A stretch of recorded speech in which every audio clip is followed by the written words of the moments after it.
And welcome everybody.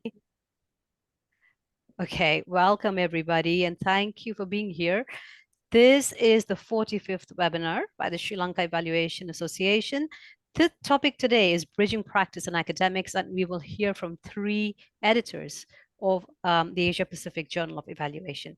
The webinar today is also organized with the Asia Pacific Evaluation Association, Eval Youth Sri Lanka, and the Center for Evaluation at the University of Sri Jayawardhanapura. I am Anindita Sharma. I'm Singapore-based consultant. Today, I will be moderating the session. I'm a team member at APIA with the VNR team. Very pleased to be here. My role is to get the discussion going, introduce speakers, and of course to watch out for your comments and bring those up to our speakers. I would like to first remind you of 2 very simple things that we are all very familiar with. First is to manage bandwidth as far as possible. Please keep your video disabled. And while somebody's speaking, the microphone should be also muted. And thank you very much for that. And more importantly, perhaps, do keep your questions coming. We are watching the chats and we will take those questions up. So please keep your comments and your questions coming. That means a lot to us.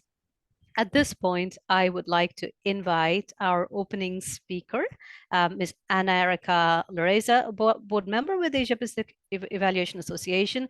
Erica, hi. Over to you. Hi, Anindita. Thank you so much. So greetings everyone from the Philippines. It's my pleasure to join you all today. And just to open this webinar, I just would like to share my perspective with regards to the background of this event. So exactly 1 year ago, around July 2022, the Asia Pacific Evaluation Association, along with our colleagues here, our speakers for today, have launched the Asia Pacific Journal of Evaluation. And this event and I had the opportunity of moderating this event, and it is definitely witnessed by many evaluation professionals, young and emerging evaluators alike, throughout the Asia Pacific region.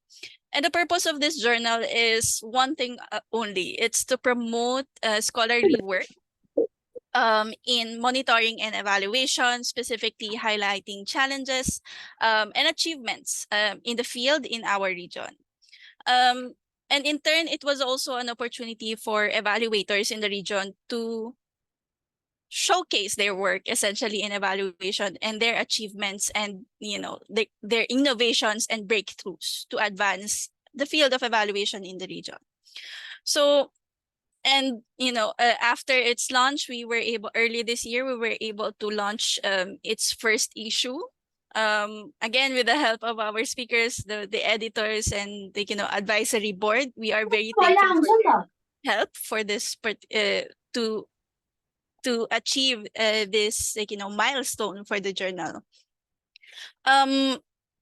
And it was after this launch that I suppose we have faced our very first challenge, essentially. And it was when we are developing the second issue that we also had identified a gap. And it is in the skills of the evaluators in the region when regards to translating their work, their practice into academic writing and scholarly work. So it is through this webinar that we are hoping to directly address and bridge this gap. So on behalf of Asia Pacific Evaluation Association, of course, and of the advisory board and of the leaders behind the Asia Pacific Journal of Evaluation, it is my pleasure to definitely welcome everyone to this webinar. That aims to bridge this gap that just have been identified, and we are hoping that through this webinar it will be a resource for evaluators to step up their skills and in turn step up the evaluation field, the profession of evaluation in the region. So without further ado, welcome everyone, and thank you so much for joining us today. Over to you, Anindita. Okay, great. Thank you, Erica. So Erica mentioned that this journal is all about making people bring out the issues and professionalize this field further and further. With us today are three editors of the Asia Pacific Journal of Evaluation. A very quick reminder to all who have joined, welcome, and please make sure that you're on mute. And of course, chat in all your comments as we go on. Now, back to our slides. I would like to introduce first our three speakers, our three editors. And after I quickly introduce them, I will hand over to them and the presentation will flow from one to the other. So in the order of presentation, today we will be hearing from Professor Shyam Singh, who's the chief editor of the journal. Welcome, Dr. Shyam. Also, we have Dr. Shweta Sharma, also an editor of the journal. Welcome, Dr. Shweta. And finally, we will hear from Dr. Aki Yonehara, of course, also an editor of the journal. That said, I'm not going to take any more time, but hand over to our speakers. First to you, Dr. Shyam. Thank you, Anindita. And it's really good to have a space where we can really discuss how non-academician can make difference in terms of the academic writing. And I think this has been one of the objectives of this journal, where we would like to make a writing space inclusive rather than a club of academician, those who have right to produce these scholarly writing. So one of the objectives that we are trying to fulfill through this journal is that, let's invite those who are real doer, who are actually making change, implementing many solutions to create knowledge. So they become from doer to storyteller. I mean, this is one of the objective why we have the journal in place. Can we go to the next slide, please? So we have two spaces, particularly for practitioners. We have 4 different types of categories of articles that we invite. One is, of course, research article that can come from anybody, including the academics. Then we have a practice note, policy corner, and capacity building corner. But I think here I would like to focus on these two. The practice note is the pretty much, the writing that we are inviting practitioners, consultants, and others, those who are in, trying to capturing local innovations. That this is very important that we do learn what is happening in other contexts. I have seen personally that in some contexts, IT-enabled M&E is very effective, but in the same time, when it comes to the community-owned M&E system, storytelling becomes very important, sharing becomes very important. They might not trust technology so much. So every context have a different solutions to offer. And I think it is important for us to really learn. We do not really focus much on a stringent methodology, not really to say that we don't need methodology, it needs to be there in the paper. But if somebody has ability to tell us what they are doing, they are able to narrate, what exactly their efforts are and what is novel in that efforts, I think we would be happy to really get those articles. Similarly is the case with the policy corners, where the policy makers, the program implementers can actually, write for the journal, highlighting different levels of implementation and innovations, whether this is local or whether they are provincial level, whether they are a national, international level. I think we will be very happy to invite and definitely process those articles. Can you go to next? Now, the first problem occurs, and particularly those who are from non-academic world, what I should be writing about, what should be my central idea. Now, there are 2 ways of what I see, and I'm sure others may have their different point of view, but what I have seen is that there are 2 ways of picking up that idea, which you can think of. One is you need to have something new. Now, new could be anything. It could be just a concept. It could be some implementing strategies, you have some approaches, you know how to manage stakeholders, and you want to put it out, to the world. Let's see, in my context, given the challenges that I have done something, and these are the results that one can actually, take up and actually try in some other context. Okay, not be something new that all the time we have, but you want to re-emphasize on something that some problem which is persisting, some solutions that have been quite effective. But even in the nothing is new, some innovation needs to be there, because for audience to keep them engaged, I think it is important that you are telling something new, maybe new angle, maybe new, outlook, viewpoints to look at the same problem that we keep on encountering on everyday life. Now, so the idea can be localized, but I think implications must be wider. People should be learning from us. That's the whole idea. It could be for entire world. It could be for global South. It could be for Asia. It could be for South Asia, East Asia.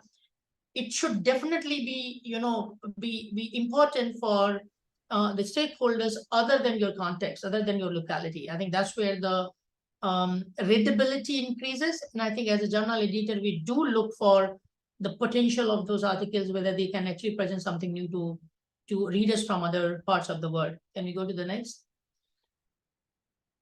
This is the format that usually we use when we write an article. And for policy corners and for practice note, we are asking for article of minimum 3,000, maximum 2,000 words.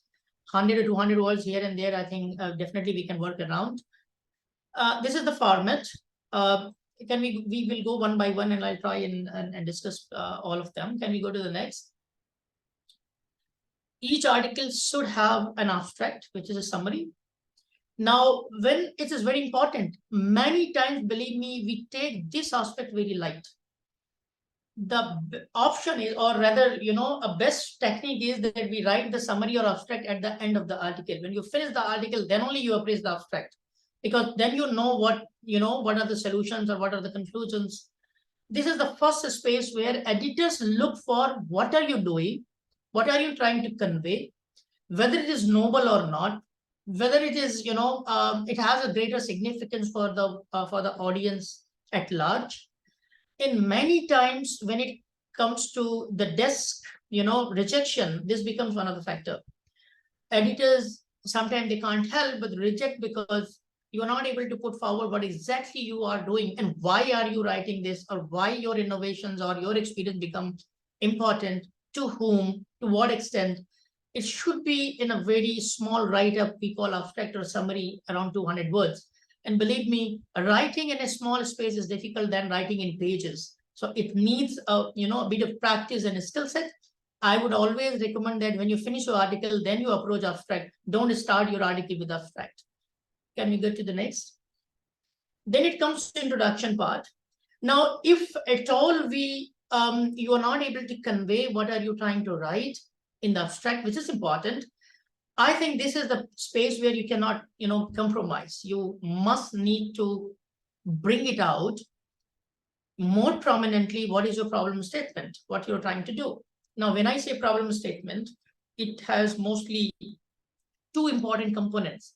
One, you need to tell why, whatever you are trying to tell, why this is a problem, number one, or innovations, if not a problem all the time, innovations or solution, why it is an important, and why one should pay attention to it, why readers should at all read it. Are there relevant, consequences? Is it relevant? It is relevant for, more than one context.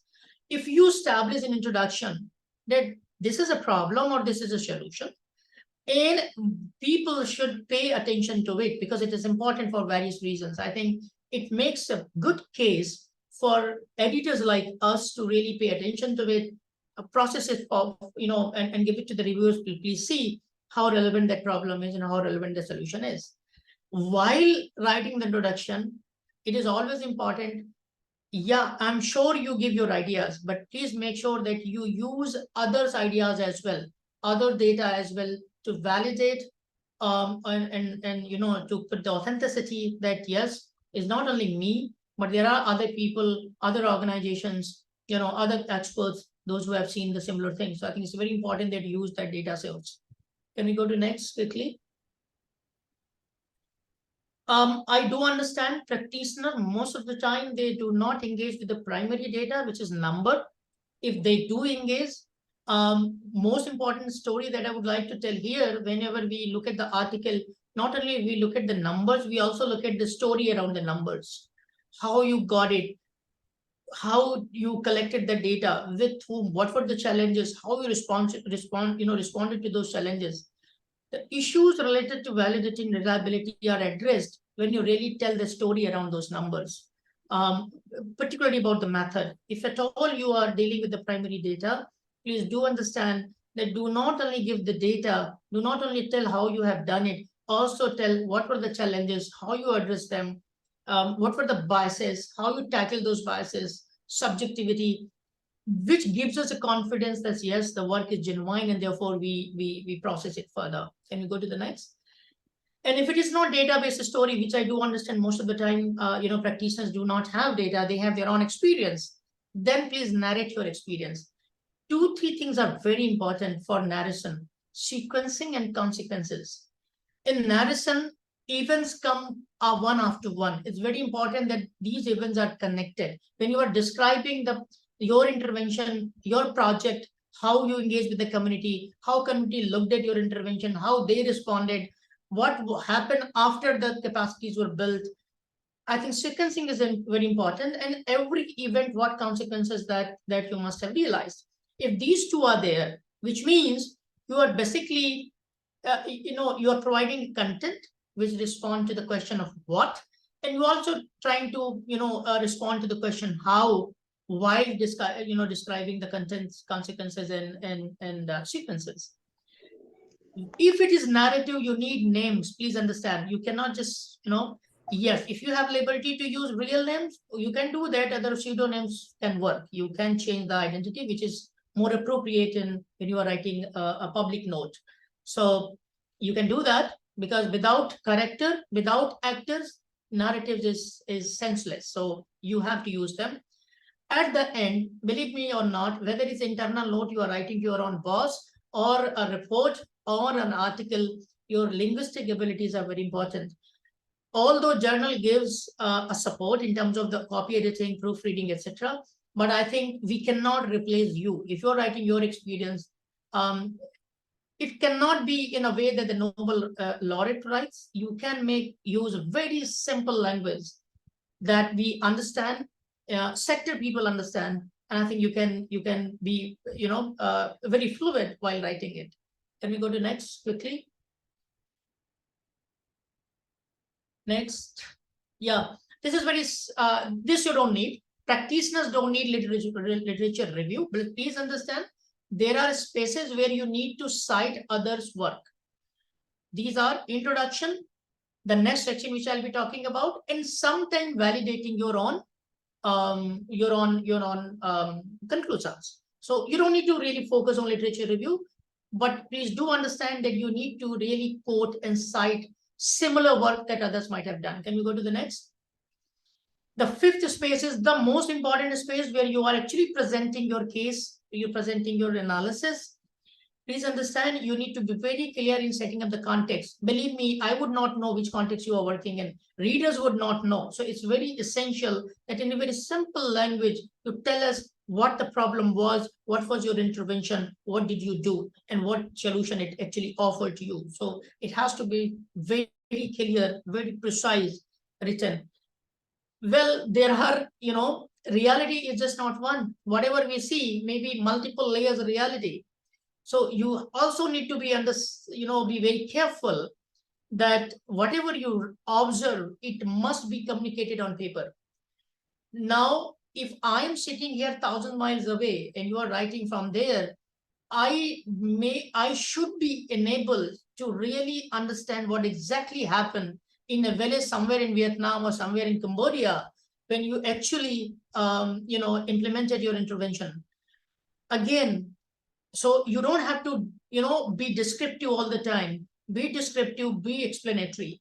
And I think while you become explanatory, while you present those details, I think it helps not only the reader, reviewer, everybody, even to editors, that okay, this is what the context is, this is what the realities are, this is how the different actors are in a complex set are they are interacting and having relationship. So it's very important that you are able to put up those layers of reality through your explanation. Can we go to the next? I'll just take 1 minute and summarize. I think my time is almost over. Please provide adequate evidence. It is very important. Even though it's your own experience, people tend to not to believe it. And that's how the human, nature is. As long as you support your arguments with adequate literature and data or similar work done around you. So we value your own ideas for sure, because that's what the paper would be about. But then make sure that you have adequate support, whatever you are saying, that there are different other examples that they might have more or less similar word, and therefore whatever I'm trying to tell you is authentic and it can be believed. In a piece like this, where it's a practice piece, you need to keep readers engaged. Now, not literally you are going to remind them, but through your writing, you keep on pushing them a bit to really get into the details that you're providing, generate the interest, and therefore keep engaging with you what you are writing. And it's very essential for the reader. And that engagement we look at when we review the article, whether it is offering or not. We can go to the last slide. Okay, last is the summary and findings. Well, you have written 3,000 words. At the end, you need to think why you have written it. What are the benefits? When you convert the use, when you describe the usability, that becomes the conclusion. And that's how you convert from finding to conclusion, bringing that usability, that it's very important for people to hear me out and use whatever I'm saying. So thank you so much.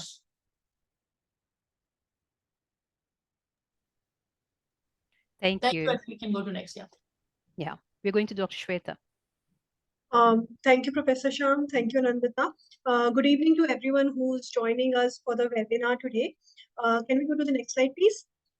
So today I'll be discussing policy papers and essentially 3 key elements for writing a very strong policy paper. So these are the purpose and scope, secondly, the research analysis, and the third and most crucial one is the writing style and clarity.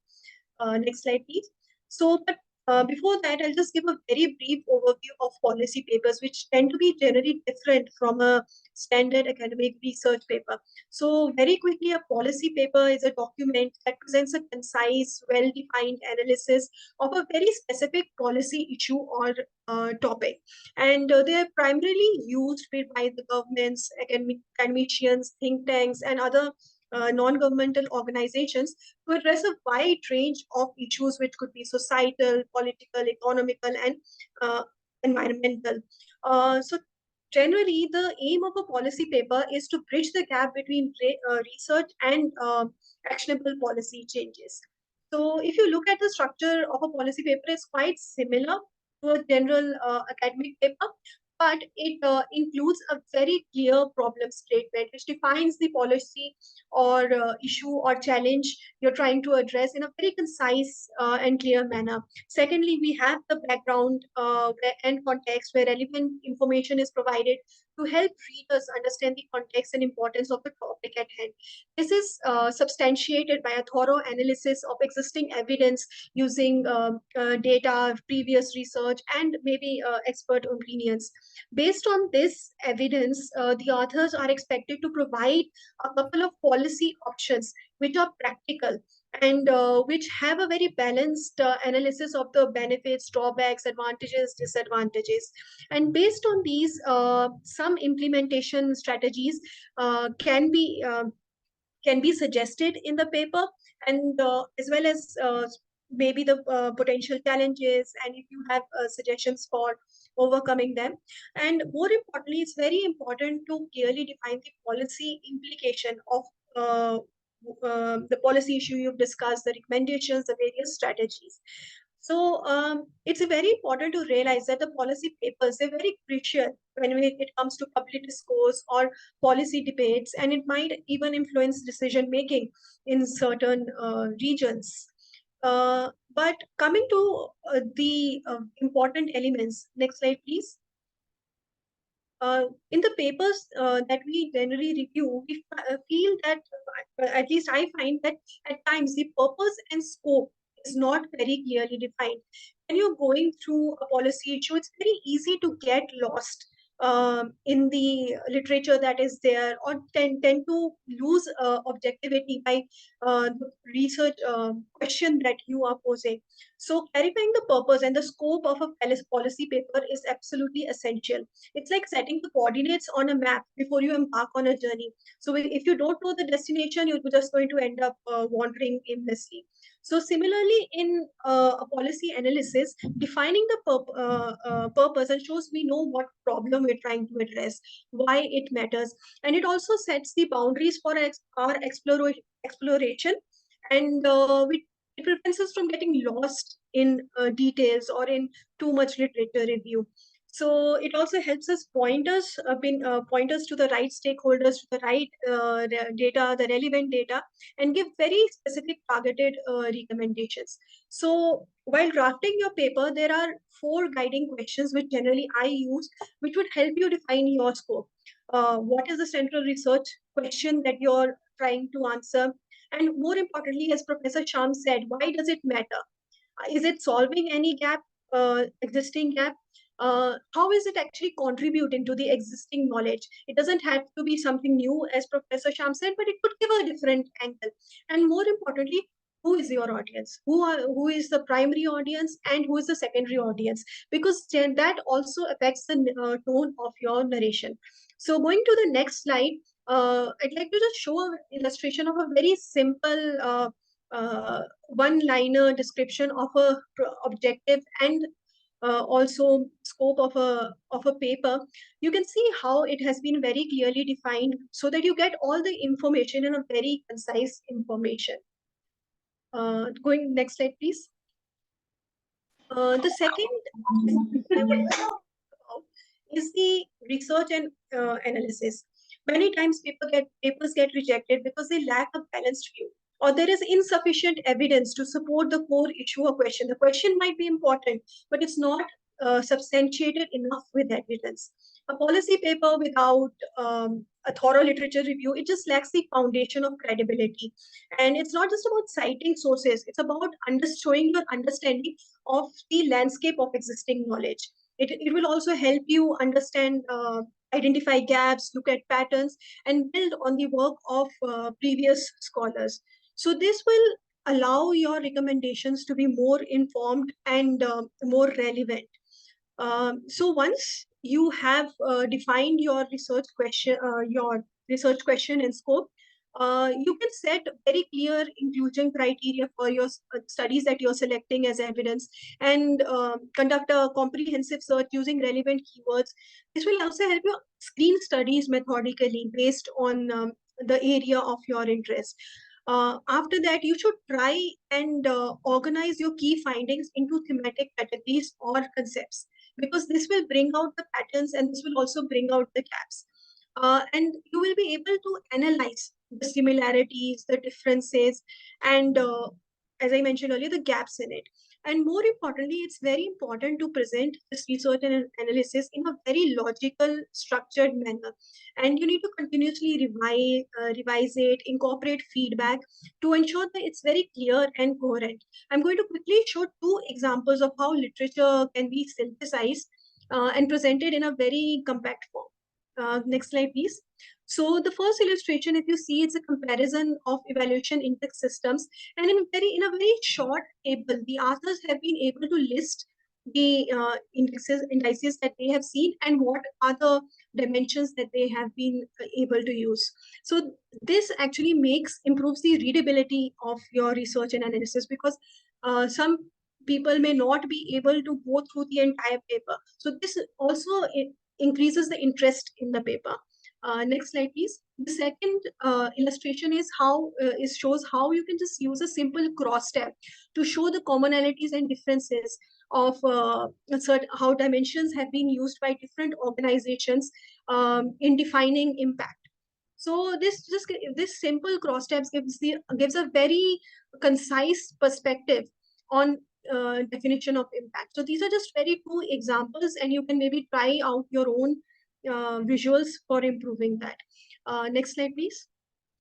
So third and also very crucial, Professor Sham also talked about it, is the writing style and clarity.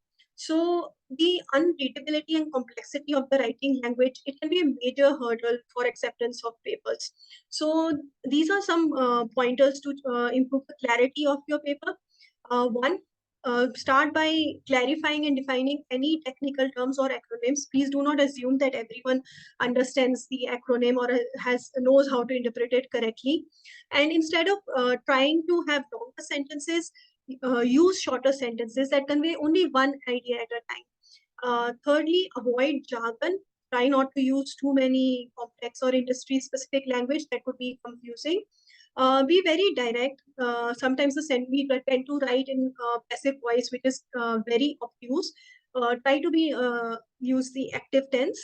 Uh, Please trim the excess words. If something can be described in two or three words, we don't really uh, need to give two or three sentences, because the objective here is not to fill up the 3,000 words, but to actually use these 3,000 words efficiently and effectively. And organize your paragraphs according to themes, categories, structures, so that only a paragraph only talks about one aspect, and other aspects you can cover in other paragraphs. Use a lot of bullet points, lists uh, to list down your recommendations or structures or literature review, and use a lot of visual aid, graphs, tables, etc., to improve the readability. And more importantly, keep on editing and revising. You read it one time, two times, three times, and get your colleagues to also review it, and until you're very sure that the document is readable and concise. And these days there are a lot of tools like Grammarly, which allow you to proofread your paper and reduce the complexity and improve the general language issues. So just to summarize, the goal of clear and concise writing in policy papers is to convey your ideas effectively and efficiently, so that your audience is able to understand it easily and not lose interest in your paper. So coming to the last slide, just to summarize very quickly, number one, clearly articulate the problem you're addressing and why it matters. Secondly, conduct a comprehensive research to gather relevant data, statistics, case studies, and expert opinions. Support your analysis and recommendations with credible evidence to strengthen your paper's credibility. Thirdly, organize your paper in a very clear and logical structure. Use headings, subheadings, bullet points to guide readers through your paper.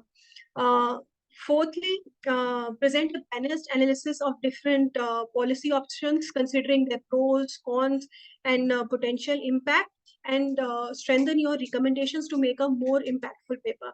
And the more you write in a clear and concise manner, the more it's going to be engaging for your audience. So by following these tips, I hope you'll be able to craft a strong policy paper, which will be very impactful.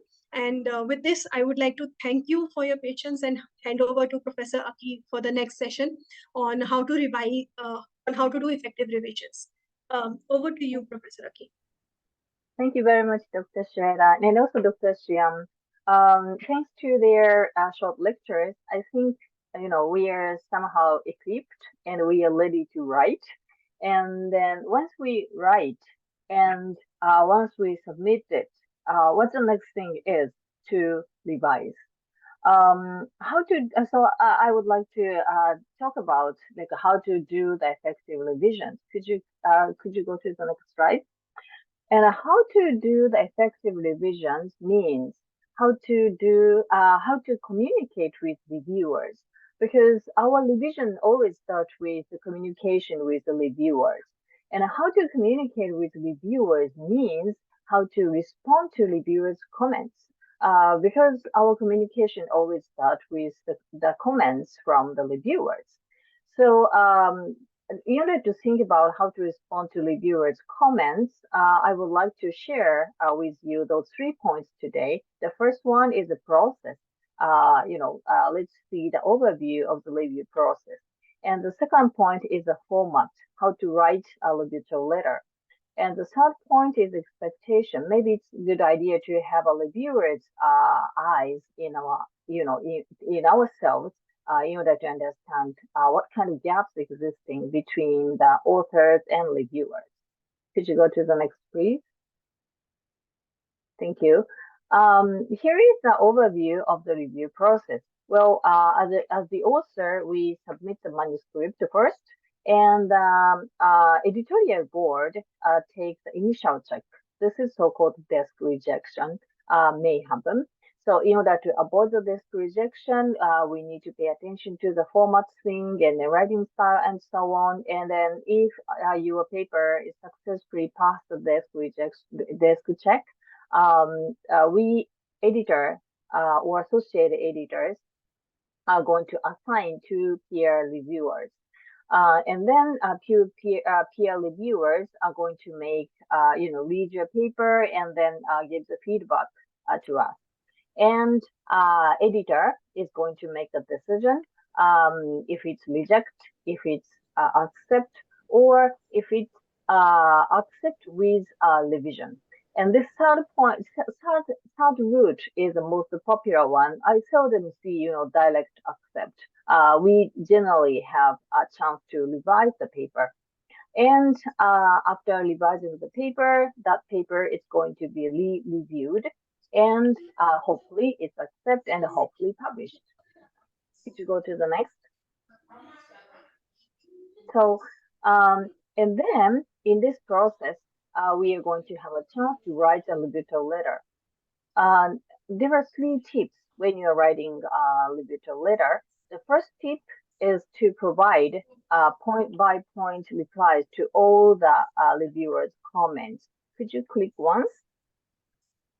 Thank you. It depending on the reviewers. Sometimes you will receive the reviewers' comment in a bullet point style. But sometimes the reviewers are writing like a letter or document style. And in any ways, could you click one more? In any ways, you need to pick up the point that you should respond. And then making the bullet point by yourself, making a list of the revisions, and then clearly respond to point by point. Sometimes you might find some reviewers' comments are not really relevant to your interest, but even so, you need to explain why so. And the second tip is please highlight changes that you made in your manuscript. Could you click once? Thank you. Sometimes I receive the revised paper without any highlight, without using any editing function, and which is very difficult to identify what part are revised, changed. So that please remember the reviewers are almost 100% voluntary. So that and then many reviewers are very busy, and then they are literally squeeze the time from their very busy schedule. So that please consider the and then to please consider the reviewer's condition, and then try to make your revised manuscript as easy as possible to read. So I recommend you to make a highlight or using the editing function in Microsoft Word so that reviewers can easily identify what kind of modification you made. And the tip 3 is having the reviewer's eyes in yourself, which means to understand what kind of expectation that reviewers have to you. Could you go to the next slide? Next slide, please. Thank you. There is always a gap between academic reviewers and the authors.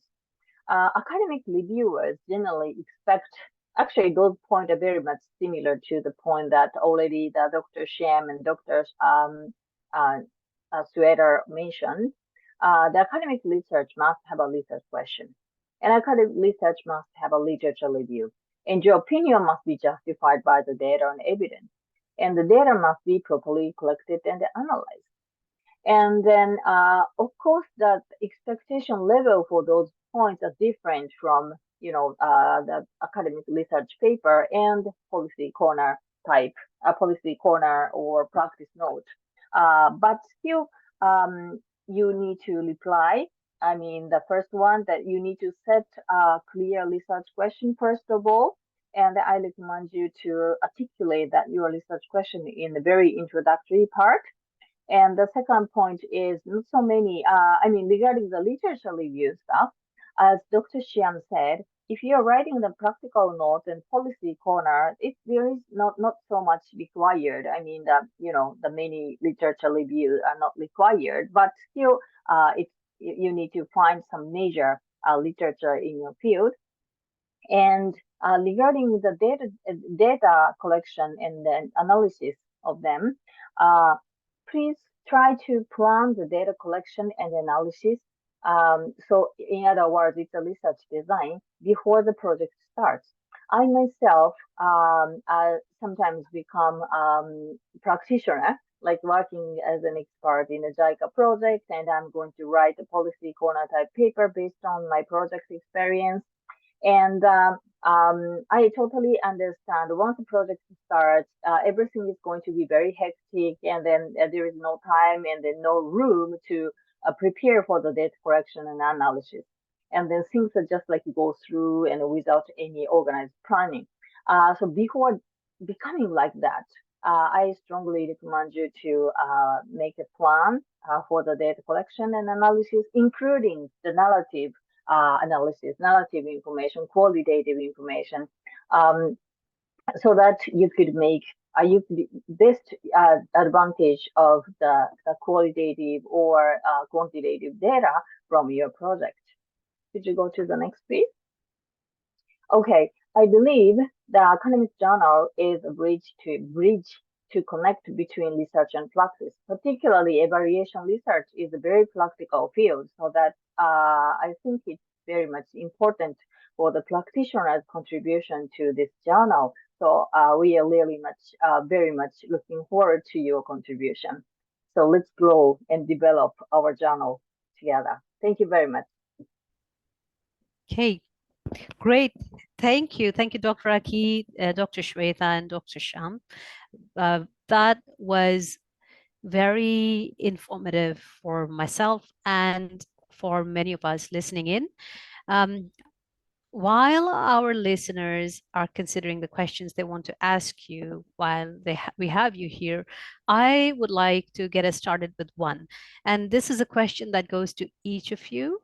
So do please take turns as before. And my question is, over and above the many suggestions and tips that you have offered here today, what is something incredibly practical and perhaps not found in such a document that you, as someone who writes, would recommend to anyone contemplating submitting to the journal? So something very practical, one thing. I think practical in the sense you are talking about the aspects of article, or you are asking practical in terms of what you are contributing? Okay, so let me explain. Professor, I'm a practitioner. I have a lot of hesitance in writing. I think as you brought it out, I want to send stuff, but I am so worried. I'm very held back. And I hear all the things you say, all of it makes sense to me. But over and above this, bearing in mind the hesitation, what is something that you'll recommend I do or people like myself do? I think what most of the time when we write articles, whether we are academicians or we are not academicians, one thing that always keeps on hitting us is that we have to write a complex article. Now, I think we should get away from that idea that we have to, write the complex, because if people understand easily, then that's not a good writing. If the people have to struggle a bit, go to the dictionary and that's a good writing. I think it's a bad assumption. My, recommendation would be write as easy as possible. You can write in the form the way that you tell the story. Only thing that we ask for is coherence and, some supporting evidence that this is happening. When you take care of the coherence, your a lot of things, whether you're describing, explaining, I think is taken care of. So be as easy as possible. Simple sentences, smaller sentences, put it in a kind of a storytelling format. Yes, make sure whatever you are saying has a value, make sure whatever you're saying is supported with evidence and data or other similar work. I think it's all the purpose. Okay, thank you for that tip. Dr. Shweta. So I would suggest that it's instead of trying to go for something rigorous or being ambitious, maybe start with a small thought piece or opinion piece where you take a topic that actually matters to you and try to give your own perspective on it. So that would make sure that you're invested in the topic. It would be a really good starting point, and you'll maintain your interest throughout the paper. Wonderful. Otherwise, we are trying to be so ambitious in our first papers that we end up sometimes complicating it. Thank you, Dr. Shweta. Wonderful. Dr. Aki. Well, if possible, I recommend to work together with academicians. And then I am always encouraging myself and also my colleagues to work with practitioners. There is always good synergy happen if working together with a different perspective people. So that if possible, that would be the best way to start. So that you have chance to learn, how to write a academic paper through the experience. And if it's not possible, write and submit and learn by doing. That's my tip for maybe the shortest and tip. Thank you. Thank you, Dr. Aki. So while we were speaking, Sabine has sent her that question, which is, how do we validate our own practical experience? Okay, Dr. Aki, would you like to take, or I can take that question? Please go ahead, Dr. Shan. The standard way of validating is that it should come from somebody else. I think if this is my experience, then the validation should be done by third person, right? Not by me. I can share because we do understand the subjectivity, if not biasness, but the subjectivity would be there if I'm engaged as one of the implementers. I think in academic writing, we have a tolerance for subjectivity. Go to the scientific papers, they don't even tolerate subjectivity. Biasness is something out of picture anyway. So I would say that you have your community as one of the potential stakeholder, probably the receiver of the benefit that you are doing or giving it to them, or any project you're implementing. They are the biggest stakeholder to validate. Another is, if you don't have that primary data with you, look at similar experiences, okay? And I think those findings, those experiences can also validate that, look, in the similar context, we did the same thing and we got the same results. So it's likelihood that whatever solution I implemented as part of my M&E intervention is going to work in other contexts as well, provided they have a similar conditions.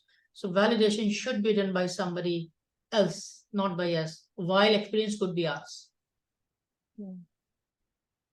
Yeah, I totally agree with what Dr. Shan said. And if I could add a little bit more thing, that actually the submitting the paper to the journal is a process, one possible process of validation.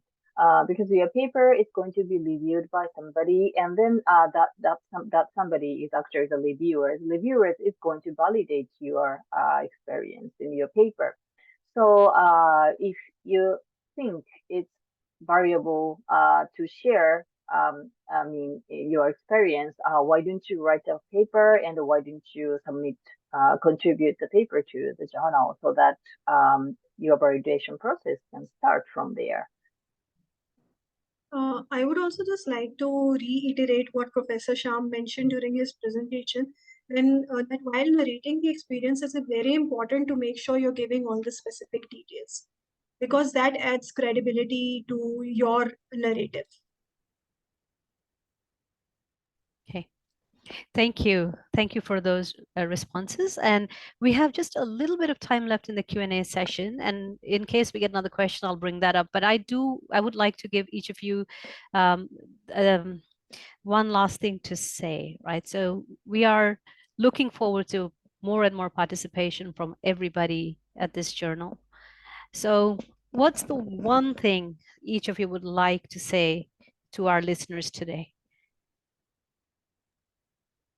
I think there was one more question by Mr. Ramanaike. Probably we missed it. Okay, could you? Earlier. Yeah, so Let's go back there. I think okay. it was the first question.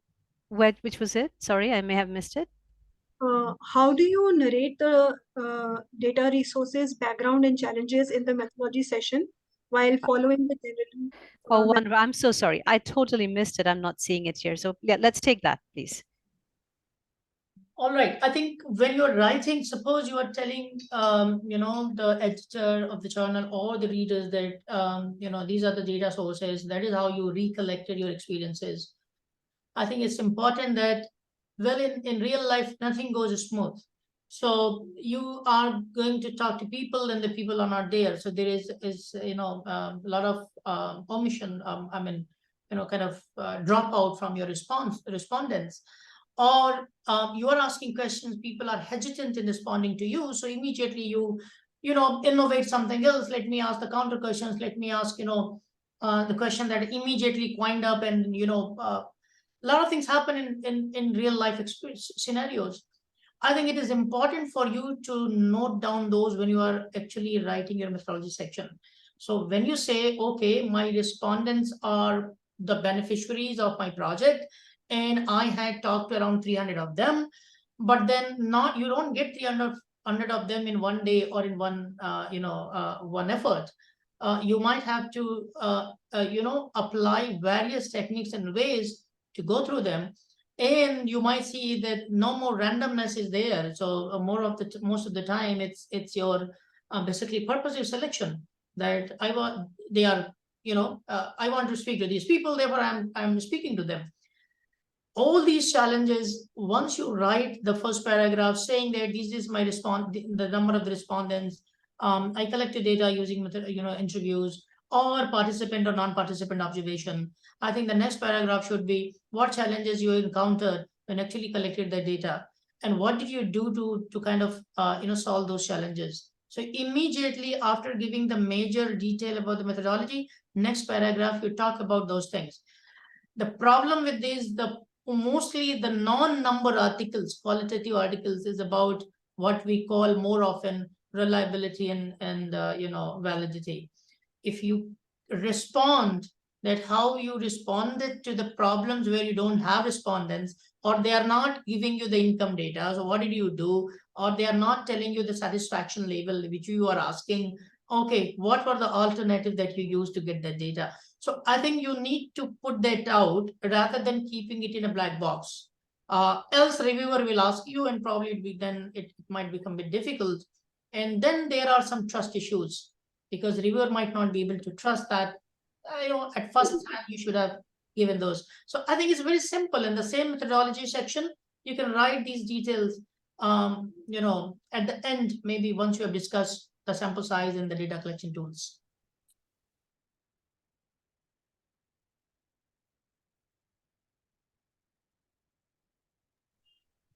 Okay. All right. Dr. Aki, Dr. Shweta, would you like to add something to that? Actually, if time allows, I found one more question from Jinendra. He is asking, if we follow quantitative approach, do we need to do survey material validity and reliability and so on? And maybe this question is good to me because I'm a statistician. So let me try to quickly answer to this question. My answer is yes.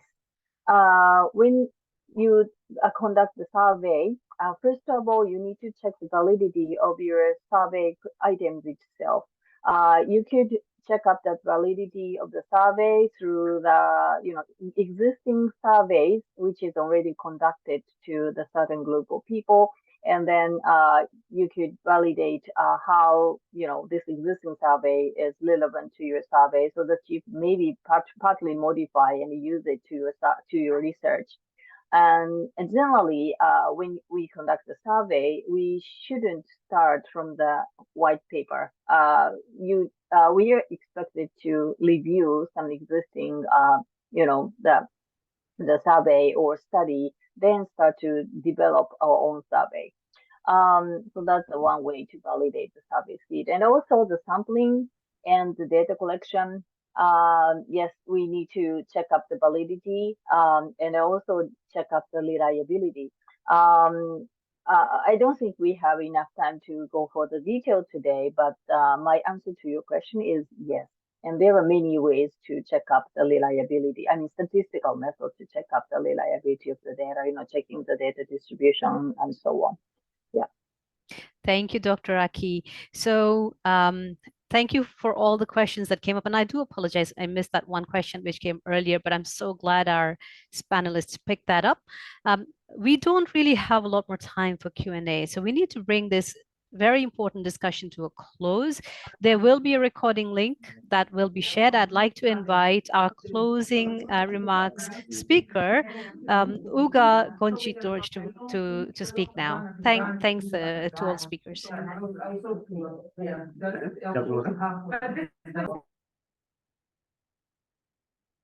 Am I audible? Okay. Thank you. Hello, everyone. Greetings from Mongolia. And thank you for having me to wrap up this very informative webinar. And firstly, I would like to thank you to our moderator and speakers today and for everyone to take the stage with us. We heard very complex session from writing the academic paper to review the paper. It was like, it includes everything, I think. And as evaluation practitioners, we involve in different tasks related to evaluation in the real life across the projects, policies, and development iterations we work around. And within our practical experience, we usually work with a lot of data, information, reports, and issues, etc. And no matter what, in which side of the evaluation field we work, whether it is a commissioner or the evaluator or the other stakeholders, we work within the context of the piece or the specific agenda that is given to us. I mean, there's always a specific terms of reference or evaluation questions, etc. We usually cannot focus on the topic of issues of our interests. And sometimes in the real life, while we are doing our work, we also find many issues that interest us, but we can't study or focus more. So as a professional in the evaluation, I think that the transforming these resources we have in practical experience into an academic paper is an opportunity for us to take a deeper look into the problems we're interested in. And with this opportunity of the Asia Pacific Journal of Evaluation, we are able to publish our work. And also, I think it's not only a platform to publish or share our work, but also I think it's a space for us in this region to grow professionally in the evaluation field. And especially in a real life, the reports or our analysis are usually owned by our clients or the organizations. But among the journal area, we can have our own products and our own deliverables. And again, I greatly appreciate our speakers today for sharing useful tips and very detailed. It was very detailed, such as like, I want to highlight the sequences and consequences part and presenting your analysis in very simple language and synthesizing the findings. And lastly, I want to encourage all the practitioners and the participants today, especially I want to strongly encourage the young and emerging evaluators in this region to use this journal space and write paper. And yeah, thank you. Over to you. Thank you, God. Really appreciate that. I would absolutely second that. Please do send in your submissions. We all learn from each one of you. It's time to close the webinar, but the discussion will continue in September.